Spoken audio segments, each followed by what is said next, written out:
నమస్తే, welcome to 7 hills TV bulletin. ముందుగా headlines చూద్దాం.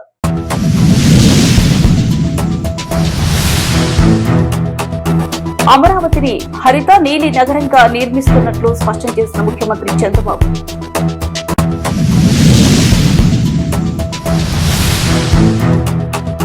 విభేదాలు వీడి అభివృద్ధికి సహకరించండి MLA doctor Thomas.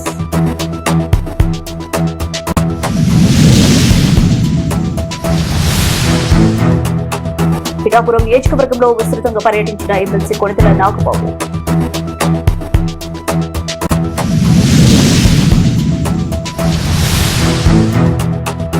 RTC driver పై చెప్పుతో కొట్టిన మహిళ.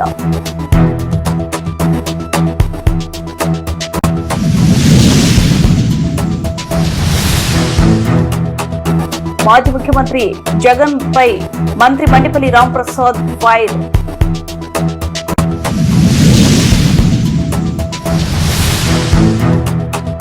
ప్రయాణికుల కోసం చలివేంద్రం ప్రారంభించిన ఎంపీ ఎమ్మెల్యే.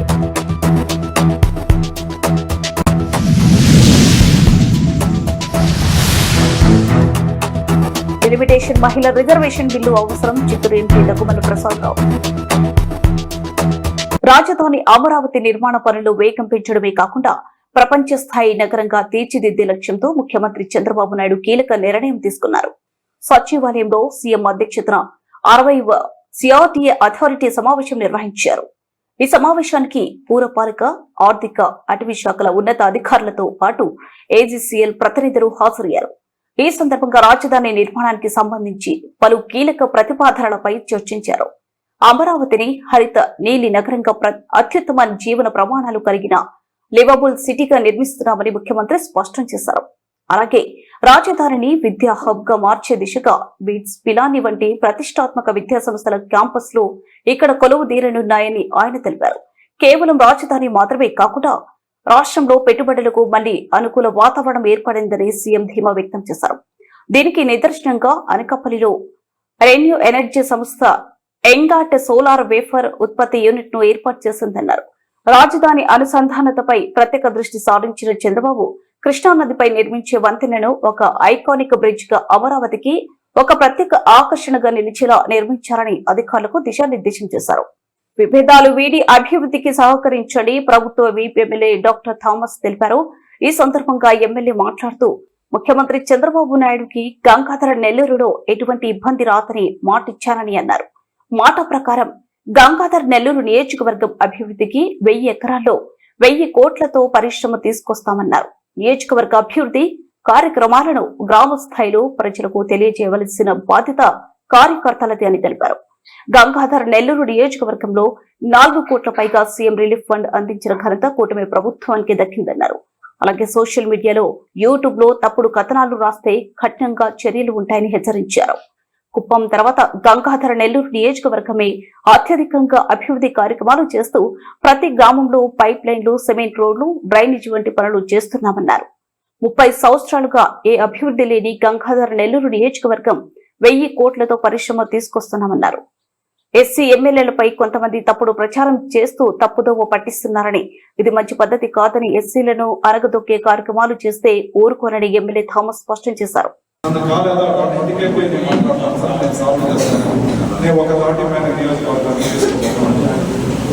అంటే ఏంటంటే మాట్లాడాలని నాకు తెలియదు, మాట్లాడటం తెలియదు. కావాలని మంచి కార్యక్రమం చేసేవాడికి ఏ చదువు రాకూడదు, తొక్కేయాలి. తొక్కాలంటే ఏం చేయాలి? అంటే అవినీతి లేని కాన్స్టిట్యున్సీ, డెవలప్మెంట్ లో ముందుగా చూసుకుపోతుంది కాన్స్టిట్యున్సీ, బీజేపీ నంబర్ 1 ఉండే కాన్స్టిట్యున్సీ. ఇంతవరకు ఉమ్మడి జిల్లాలో రాయలసీమలో ఒక ఎమ్మెల్యే ఒక పరిశ్రమ తీసుకొచ్చారు. నేను 1000 ఎకరాలకు ప్రపోజల్ పెట్టి 1000 కోట్ల తీసుకొచ్చాను. ఇప్పుడు నేను కాన్స్టిట్యున్సీ పైన ఫోకస్ చేయకుంటే ఎట్లా వస్తుంది? అన్ని రెడీ అయిపోయింది, కూర్చోబెట్టి మాట్లాడి చేస్తే స్టార్ట్ అయిపోయింది. కలెక్టర్ గారు కూడా చెప్పి ఫోన్ చేసి ల్యాండ్ అక్విజిషన్ రిజల్ట్ గా రెడీ చేయండి, దానికి డిసిప్లినరీ పర్సన్ అపాయింట్ చేసాము. మీరు పంచాయతీ వచ్చి మీటింగ్ తీసుకొని వాళ్ళందరూ మాట్లాడండి, 1 వారం 10 రోజులు క్లియర్ అయిపోతుంది, ఇండస్ట్రీ స్టార్ట్ చేసుకుంటున్నారు. అంటే ఎలాంటి పనులు అయిపోయి అది ఒక ఎమ్మెల్యే కిందికి వెళ్తాను. అంటే నీకు ఒక చాలా ఉందని చెప్పేసి నువ్వు ఏదో ఏం మాట్లాడతావు నీకు ఇష్టంగా మాట్లాడుకోవచ్చు. కాబట్టి నేను ఒకటే చెప్తున్నాను, నేను ఈ నియోజకవర్గంలో ఎమ్మెల్యే ఓట్లకి వెళ్ళిపోయింది తప్ప ఈ నియోజకవర్గం రెండోసారి మూడోసారి నాలుగోసారి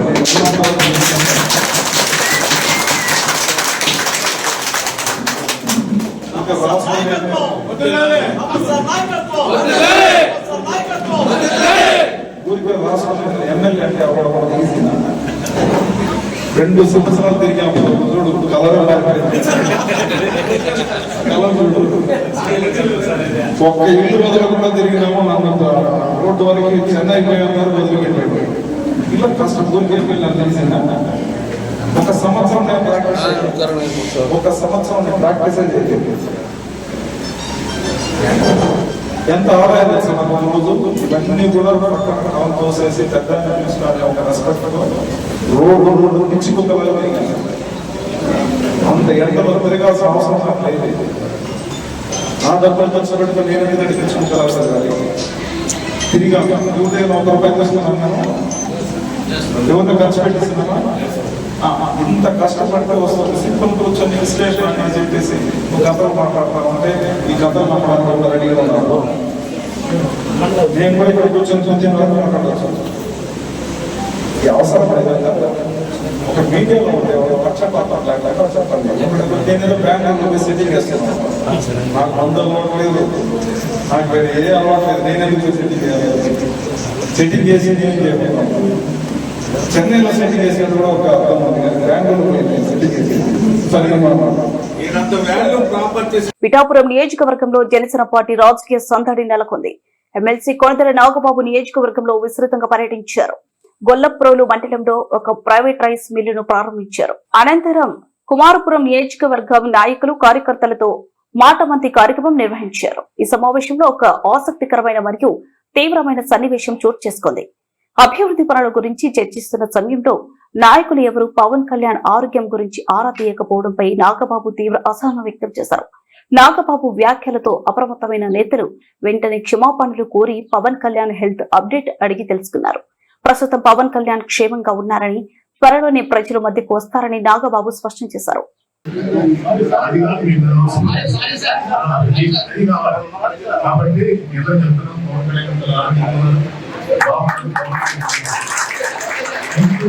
బస్సు ఆపలేదనే కారణంతో ఆర్టీసీ డ్రైవర్ పై మహిళ చెప్పుతో కొట్టిన ఘటన మోపిదేవిలో చోటు చేసుకుంది. అవనిగడ్డ నుంచి విజయవాడ వెళ్తున్న కరకట్ట బస్సును పులికట్ట వంతెనపై మహిళ బస్సు ఎక్కడానికి ఆపింది. కానీ బస్సు ఆపకుండా డ్రైవర్ వెళ్లిపోయాడు. దీంతో మహిళ బస్సును వెంబడిస్తూ మోపిదేవి ప్రధాన సెంటర్ లో బస్సు ఎక్కి డ్రైవర్ ను చెప్పుతో చెంప మీద కొట్టింది. అంతటితో ఆగని సదరు మహిళ తన బంధువులకు ఫోన్ చేసి చల్లపల్లి బస్ స్టాప్ కు పిలిపించి వారితో డ్రైవర్ ను కొట్టించింది. దీంతో బస్ స్టాప్ లో కొద్దిసేపు ఆర్టీసీ ఉద్యోగులు మహిళకు మధ్య వాగ్వాదం చోటు చేసుకుంది. మహిళలకు బంధువైన ఒక కానిస్టేబుల్ సదరు గొడవలో ఎంట్రై పంచాయతీ స్టేషన్ వరకు వెళ్లకుండా సర్దుబాటు చేశారు.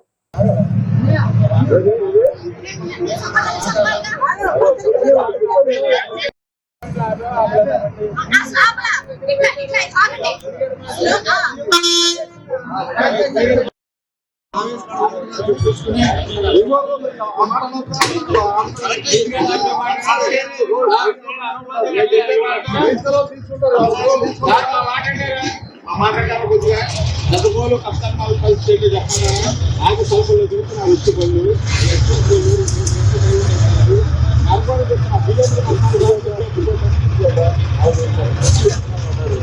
వైఎస్ జగన్ ప్రస్తుతం చెల్లని రూపాయిలాగా మారారని మంత్రి మండిపల్లి రాంప్రసాద్ రెడ్డి ఎద్దేవా చేశారు. ప్రకాశం జిల్లా పర్యటనలో మీడియాతో మాట్లాడిన ఆయన వైసీపీ పాలనపై తీవ్ర విమర్శలు చేశారు. 2019లో ఇదే ఈవీఎంలతో గెలిచిన జగన్ ఇప్పుడు వాటిలో లోపాలున్నాయని చెప్పడం తగదన్నారు.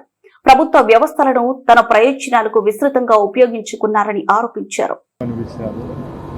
5 సంవత్సరాల్లో లేనిది ఇప్పుడు మేము 2024లో గెలిచినప్పుడు ఈవీఎం లేదు, తప్పు చేసిన అంటే ఎవరు నమ్మరు.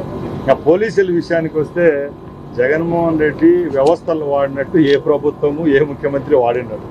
ఆ రోజు ఆయన కనుసరణలోనే జ్యుడిషియరీ నడిచింది, పోలీస్ వ్యవస్థ నడిచింది, రెవెన్యూ వ్యవస్థ భ్రష్టు పట్టిపోయింది. అన్ని రంగాలు అందరి మంత్రిత్వ శాఖలు ఆయన కింద పనిచేసినట్టుగా ఆయన ఈరోజు పదవి కోల్పోయిన తర్వాత మా మీద మాట్లాడడం మంచిది కాదు. ముఖ్యంగా ఈ 20 నెలల్లో ప్రతి ఒక్క విషయాన్ని రాజకీయం చేయడం జరిగింది. ముఖ్యంగా రైతుల విషయంలో ఏ రోజు న్యాయం చేయలేదు. విజయవాడ వచ్చి వరదలు వచ్చి కొట్టుకొని పోతే ప్యాంటు మడిచి ఎగ్గట్టి పైకి 1 గంట సేపు నీళ్ళలో దిగిన పాపాను పోలేదు. ఈరోజు ఇక్కడే గుంటూరు జిల్లాలో మిర్చి రైతులకు నష్టం వస్తా అంటే ₹1 చెల్లించలేదు ఆ రోజు. ఈరోజు మా గౌరవ ముఖ్యమంత్రి గారు వాళ్ళ బాధను తట్టుకోలేక చిత్తూరు జిల్లాలో మామిడి రైతులకు ₹5 సబ్సిడీ ఏదైతే గవర్నమెంట్ పోషన్ అయిందో ఇచ్చాము. సుమారుగా నేను అక్కడ ఇన్ఛార్జ్ మినిస్టర్ 9 లక్షల టన్నులకు ఇచ్చాము. ఇక్కడ గుంటూరులో మిర్చి రైతులను ఆదుకున్నాం. ఏ సెక్టర్లో ఏ సమస్య వచ్చినా కూడా ప్రభుత్వం స్పందిస్తూ ఉంది. జగన్మోహన్ రెడ్డి గారు దండయాత్రలు పోతా ఉన్నారు. ఆ రోజు మిర్చి గోడౌన్ల కాడికి పోతే మిర్చి మూటలు ఎత్తుకొని వెళ్ళిపోయినారు. మనము భారతదేశంలో అన్నం పరబ్రహ్మ స్వరూపం అంటాము. అలాంటి దేశంలో మామిడి పంటను ఎత్తుకొచ్చి రోడ్లపైన వేసుకొని ట్రాక్టర్లతో తొక్కించుకొని పోయిన చరిత్ర అది. ఈరోజు జగన్మోహన్ రెడ్డి మాటలు ఎవరు వినేవాళ్ళు లేరు. ముఖ్యంగా రేపు స్థానిక సంస్థల ఎన్నికలు వస్తున్నాయి. 3 ఎలక్షన్లు ఉంటాయి. పంచాయతీ ఎలక్షన్లు ఉన్నాయి, జెడ్పీటీసీ, ఎంపీటీసీ, మున్సిపల్ ఎలక్షన్లు ఉన్నాయి. ఎవరు నిజాయితీ పరులో ఎవరు తప్పు వాళ్ళు తెలిపోతుంది.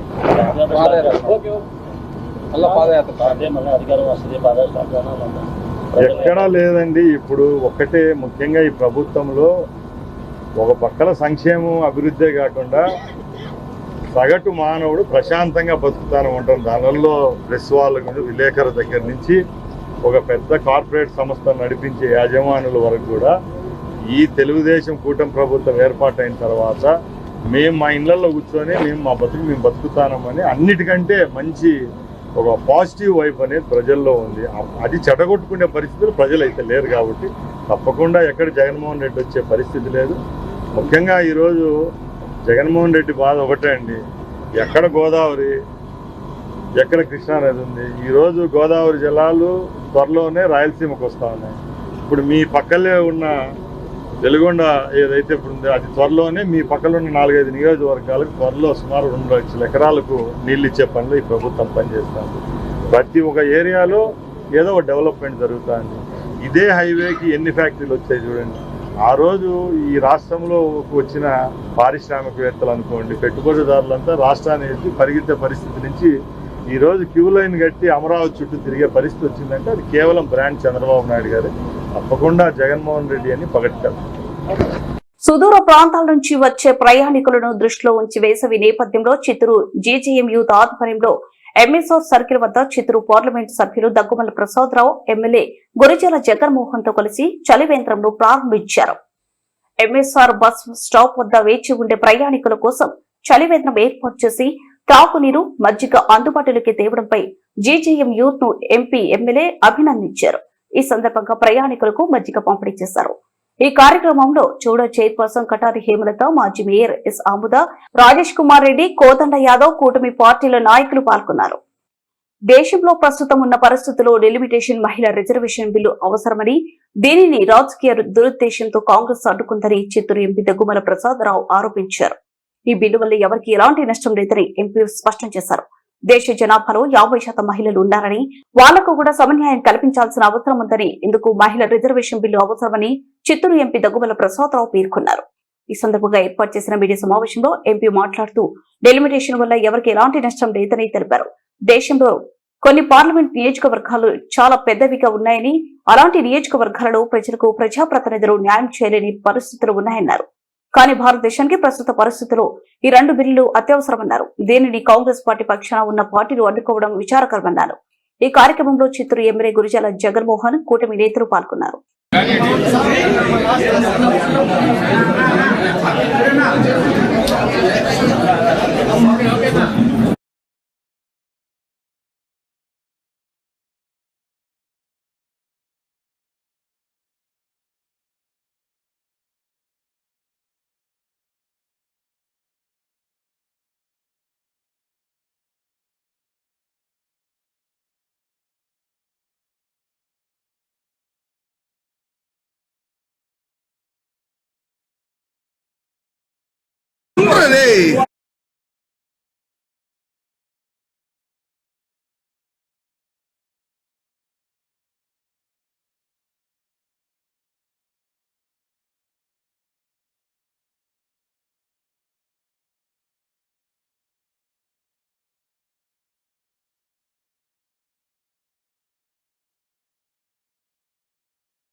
కూడా చైర్పర్సన్ ప్రెస్ మీటింగ్ని అందరినీ పిలిచాం ఇక్కడికి. ప్రెస్ మీట్ ముఖ్య ఉద్దేశం ఏంటంటే ఈ మధ్యకాలం NDA government women's reservation bill amendment bill ఒకటి, దాంతోపాటే డీలిమిటేషన్ బిల్లు ఒకటి ఇంట్రడ్యూస్ చేయడం జరిగింది. దాన్ని అపోజిషన్ డివిజన్ చేసుకొని, అంటే ఓటింగ్ కోసం అడిగి ఓటింగ్ పెట్టి ఆ బిల్లు వీక్ పోవడం జరిగింది. మీకు అది మన అందరికీ తెలుసు. అయితే మనం తెలుగుదేశం పార్టీ ఎన్డీఏలో భాగస్తులుగా మనం ఈ బిల్లుని సపోర్ట్ చేసింది. ఈ బిల్లు మంచిదా లేకపోతే ప్రజలకు నష్టం చేస్తుందా అనే విషయాన్ని మనం చూద్దాం. ఉమెన్స్ బిల్లు 33% ఉమెన్కి రిజర్వేషన్ ఇద్దామని చెప్పి ఎప్పటి నుంచో ప్రయత్నాలు జరుగుతున్నాయి. అయితే 2023లో అపోజిషను తర్వాత ట్రెజరీ బెంచెస్ అందరూ కూడా కన్సెన్సస్ మీద ఈ బిల్లు పాస్ చేయడం జరిగింది. అయితే దానిలో ఒక క్లాజ్ ఉంది. ఆ క్లాజ్ ఏంటంటే సెన్సస్ పూర్తయిన తర్వాత, డీలిమిటేషన్ పూర్తయిన తర్వాత దీన్ని అమలు చేద్దాం అనే ఒక చిన్న క్లాజ్ ఉంది. ఆ క్లాజ్ ద్వారా ఇప్పుడు అమెండ్మెంట్ బిల్ పెట్టాల్సి వచ్చింది. ఇప్పుడు చాలా మందికి డౌట్ ఏం వస్తుందంటే 2023లో పాస్ అయిపోయింది కదా, 2024 ఎలక్షన్స్లో దాన్ని ఆచరణలో పెట్టాలి కదా, కాకుండా ఇప్పుడు మళ్ళీ దానికి అమెండ్మెంట్ అంటారు ఏంటి అనే డౌట్ ఉంది చాలా మంది. అయితే ఆ ఉమెన్ బిల్లో ఉన్న ఈ క్లాజ్ వలన సెన్సెస్, ఆఫ్టర్ సెన్సెస్ డీలిమిటేషన్ ఆచరణలోకి వచ్చిన తర్వాతనే ఈ బిల్లుని మనం ఇంప్లిమెంట్ చేయాలనే విషయాన్ని ఒక క్లాజ్ ఉంది. దాన్ని సవరణ చేయడానికి ఇప్పుడు 2026లో ఏప్రిల్లో కాన్స్టిట్యూషనల్ అమెండ్మెంట్ ద్వారా దాన్ని సవరణ చేసుకొని వీళ్ళకి రిజర్వేషన్ ఇద్దాం అని బిల్ ఇంట్రడ్యూస్ చేయడం జరిగింది. అయితే కొంతమందికి దాంతోపాటు డీలిమిటేషన్ బిల్లు కూడా పెట్టడం జరిగింది. చాలామంది డౌట్ ఏంటంటే డీలిమిటేషన్ బిల్లు, ఉమెన్ బిల్లు రెండు కంబైన్డ్ ఎందుకు చేశారు? ఉమెన్ బిల్లు పేరుతోటి ఈ బిల్లును కూడా చార్ట్ను పాస్ చేసుకుందామా? చిత్తూరు మాజీ పార్లమెంట్ సభ్యులు తిరుమల తిరుపతి మాజీ చైర్మన్ స్వర్గీయ డీకే ఆదికేశవులు నాయుడు వర్ధంతి సందర్భంగా చిత్తూరు సమీపంలోనే మురకంబట్టు వద్ద డీకే ఆదికేశవులు విగ్రహానికి ఎంపీ దగ్గుమల ప్రసాదరావు, ఎమ్మెల్యే గురుజాల జగన్మోహన్ పూలమాలలు వేసి నివాళులు అర్పించారు. ఈ కార్యక్రమంలో చూడా చైర్మన్ కటారి హేమలత, మాజీ ఎమ్మెల్సీ బిఎన్ రాజనరసింహులు, కాజూరు బాలాజీ, స్థానిక నాయకులు పాల్గొన్నారు. గుడ్డ ముగించే ముందు హెడ్లైన్స్ మరోసారి.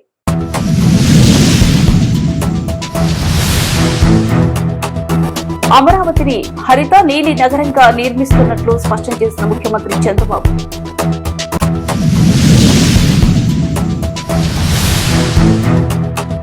విభేదాలు వీడి అభివృద్ధికి సహకరించండి, MLA doctor Thomas.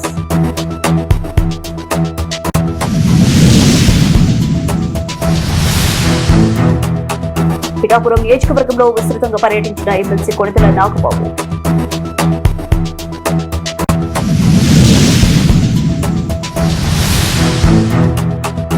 RTC driver పై చెప్పుతో కొట్టిన మహిళ.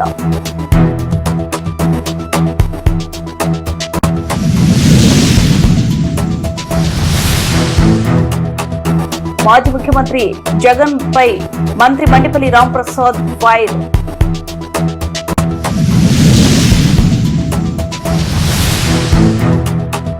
ప్రయాణికుల కోసం చలివేంద్రం ప్రారంభించిన ఎంపీ, ఎమ్మెల్యే.